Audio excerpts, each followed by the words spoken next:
I'm going to be talking to Mark Winfield, who's a professor of environmental studies at York University. We're going to talk about the Ontario electricity system and some announcements that have been made in the last little while. Welcome to the interview, Mark.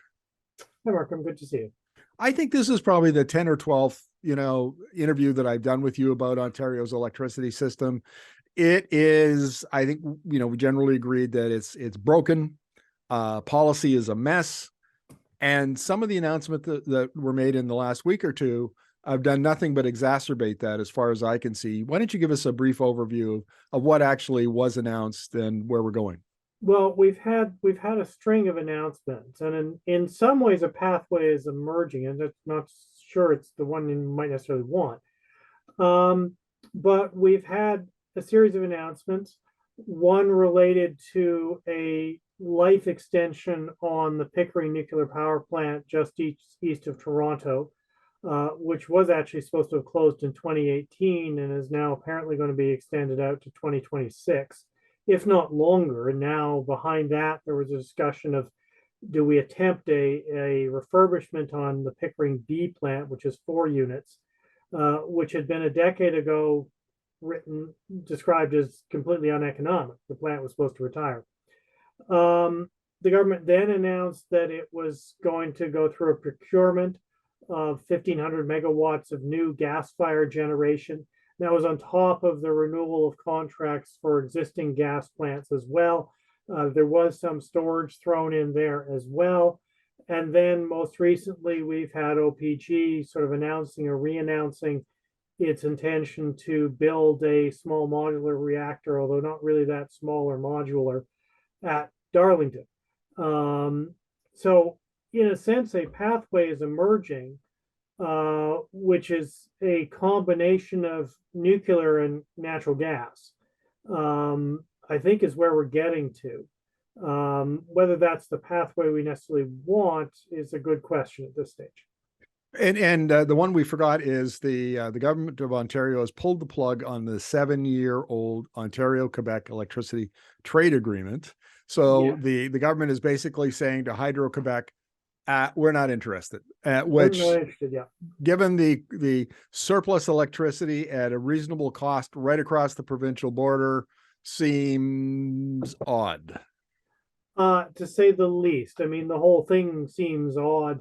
Um, there's other things going on too, which undermine the ability of municipalities to do energy efficiency and building design and green building standards and things like that as well. In the province, you have to wonder. I mean, is there some deliberate strategy here to sort of paint itself into a corner in terms of leaving only the options of gas expansion and nuclear on the table, which seems to be kind of where we're landing. I mean, there's been no public discussion of any of this. This is sort of a de facto outcome that seems to be happening. Of course, the problem is this is a very high risk, high cost, and high emission pathway. Now, I want to go back to something we've talked about in previous interviews, and that is you've said that in Ontario there is no room for innovation, and I want to describe for viewers what that means, because if you look down at the United States, it is a hotbed of innovation.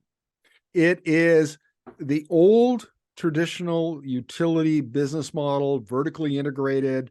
The utility owns the generation, it owns the transmission, it owns the distribution, and it has a regulator that sets the rate.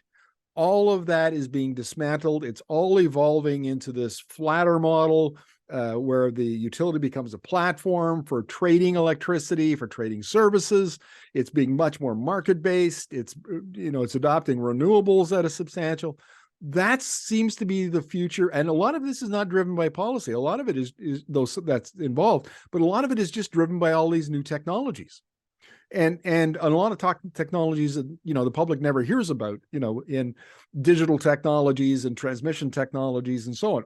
Put them all together, and it's transforming the basic power sector business model that we've had for 125 years. And here's the point.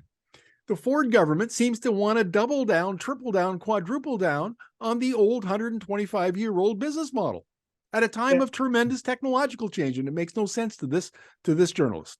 No, well, it doesn't make sense to a lot of people, but I mean, the province has been described as an innovation wasteland, at least in terms of energy, because yes, it's doubling down on old technologies. It's effectively turning its back on all of this innovation that's been going on broadly under the category of distributed resources and all the models that go with that. It's fundamentally saying we're not interested. I mean, they had a report delivered to them telling them that there was enough economic achievable potential in the DER side to meet any future demand growth. The implication, you don't need this SMR at Darlington, you don't need the gas plant, you need to get with the program in terms of where the technological conversation is going. And we just not interested. These things are allowed to exist at a what they refer to as a sandbox level, an interesting sort of little innovative space, but excluded from the system. And indeed, I would argue part of what's going on is the incumbents are in the process of securing their place. I mean, what's happening is OPG is in effect strengthening its hold on the system. And to some degree, the independent, although OPG is also a gas operator, the independent producers who run the gas plants effectively are doing the same thing. It's a kind of triumph of the incumbents, which is what's happening in Ontario now. And that's not necessarily a good thing for innovation. I've been told that by American consultants and experts on their electricity system, that one of the biggest problems or the impediments to innovation and change down there is the role of incumbents, because the utilities are huge incumbents. Even the regulators are incumbents in a way, and utilities have very conservative corporate cultures, management cultures. They don't like change, and they want to slow it down, and they want to do what they're comfortable with and they're familiar with. And the technology is disrupting that in a big way. And so that what you just argued makes perfect sense. Now, let's talk about the report that came out from the David Suzuki Foundation that was published looking at options for a net zero grid by 2050, or 2035. What did it say about Ontario? Well, what it's saying about Ontario is that there is a pathway to net zero by 2050 that phases out gas and does not require new nuclear.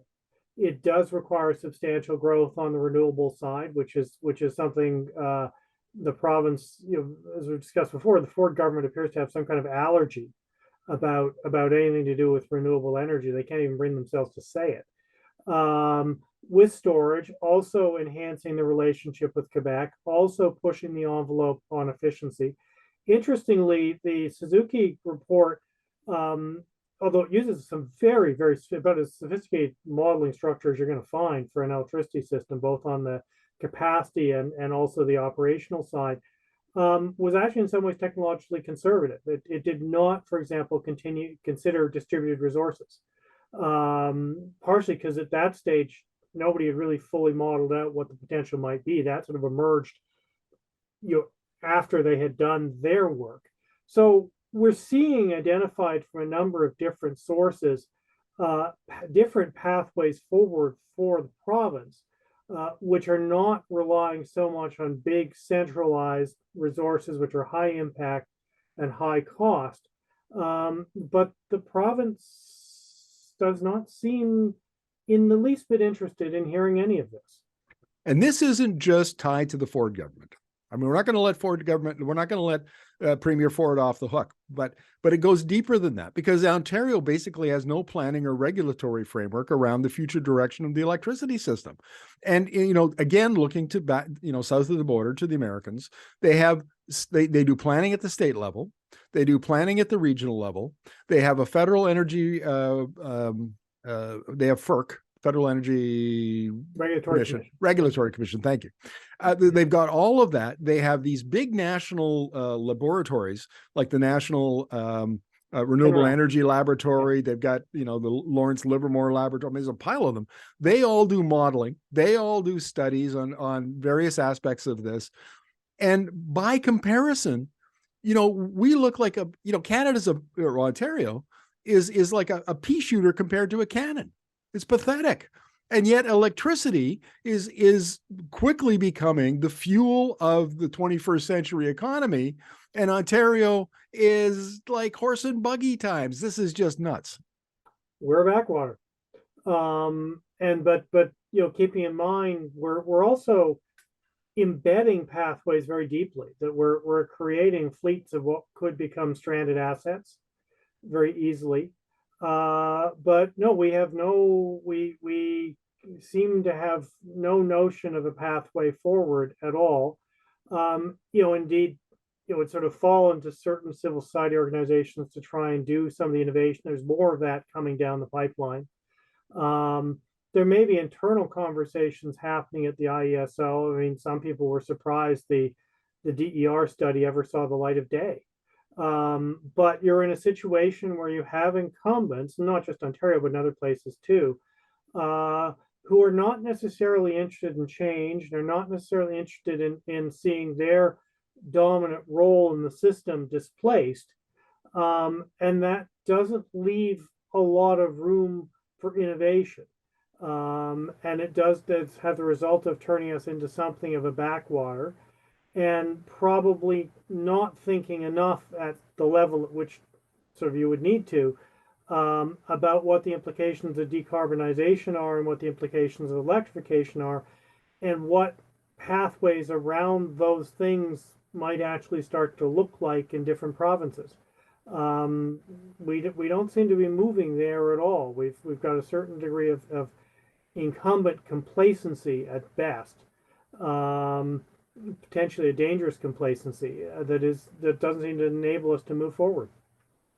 Well, I can't say this enough. I mean, when you talk to folks in Canada, so yesterday I was at a press conference with Natural Resources Minister Jonathan Wilkinson, and listening to Chrystia Freeland, the finance minister, listening to Alberta's premier and Doug Ford in Ontario, and Scott Moe in Saskatchewan, and then talking to dozens of experts who are working at the global level, who are in Europe, who are in Asia, who are in these places that are transforming rapidly. They're at the forefront of this, and it's really, and then we are a backwater. Like, it's astonishing how a prosperous nation like us, like Canada, with a reasonably sophisticated economy, has become so complacent. And when disruption happens, what happens to complacency? What happens to complacent actors? They get left behind. Suddenly, they're not a first world country anymore. They're a second world country. May not get to that, but good God, we are not at the lead. That's for sure. Well, look, enough of my ranting here, Mark. We're going to be talking about this many times over the next few years. So thank you very much for this. Very good. Thank you.